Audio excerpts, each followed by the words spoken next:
Hi, so our topic in this module relates to writing, introductions, and literature reviews, either in a research proposal or in a manuscript to submit for potential publications. And I thought it might be helpful to walk behind the scenes of what that looks like in a Microsoft Word document. So what I have on the screen now is an advanced online print version of a study that I conducted with my colleague April Mustian, and it's going to be in the Reading and Writing Quarterly Overcoming Learning Difficulties journal. So our focus in this study was to evaluate the use of an instructional method called language experience approach for students who were emergent bilingual, Arabic English, and had an identified disability. They received special education services for specific learning disability or developmental delay. And what we did during instruction was incorporate assistive technology for reading and writing using the Read and Write Gold for Google Chrome extension. So our abstract kind of summarizes the main pieces of what we investigated. In the introduction, we set up the need for instructional methods that can respond to unique attributes of students in the areas of literacy, biliteracy, and language development. And we kind of painted a picture of like the sector of the population to whom this study applies, being a growing and highly variable population.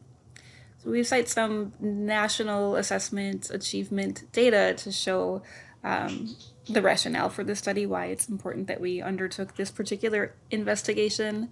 And then we're using headings here to help the reader see how we're summarizing related literature on this particular method, language experience approach, which has garnered a lot of critique for promoting hegemony and reification of this sort of teacher being the authoritative, always right, all-knowing master of language and literacy in the way that the method is typically applied. So we're sharing what's known and critiquing that a little bit and inviting the possibility that assistive technology could support these individual students in this study by allowing them to hold control over the pen and be able to share their stories and write their experiences to serve as the basis of text for the literacy instruction. So we then summarize more of what's known about assistive technology and we pose it as a potential solution. So we've got our literature review funneling down to the purpose statement, and then our research questions follow. These do use the research framework suggested by Rob Horner in the earlier presentation in this course.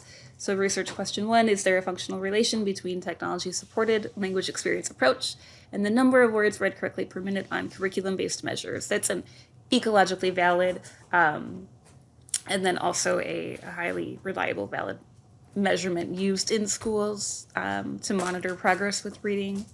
We also wanted to include the dependent measure of number of words read correctly from the learner dictated passages, the stories that they wrote using their assistive technology support. And then a third dependent measure here.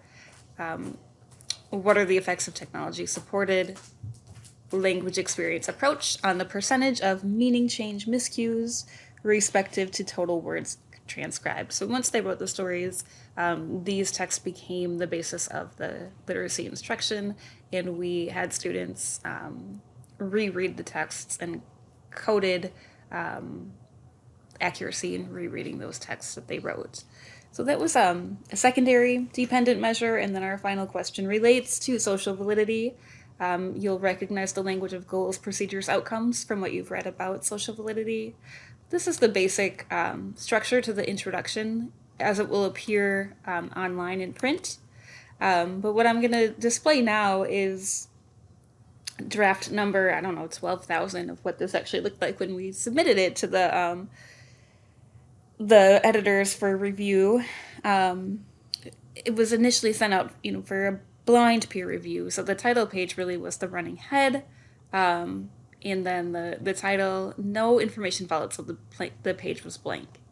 The draft that I have here was revised just before it went into online print.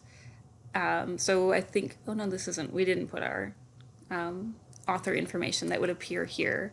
So this is the blind version of the manuscript. Abstract that you just saw on this slide is following here on page 2.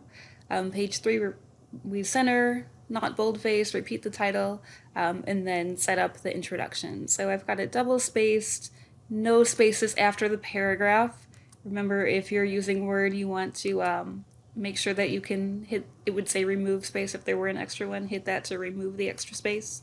And then still setting up the rationale for the study. Here's our header, second level head, capitalizing every word to highlight what the literature about language experience approach was. Reviewers had suggested that we include additional studies that we did not pick up and did not comment on in the initial round. So all of the yellow highlights are signifying something that the reviewer requested us to either change or add.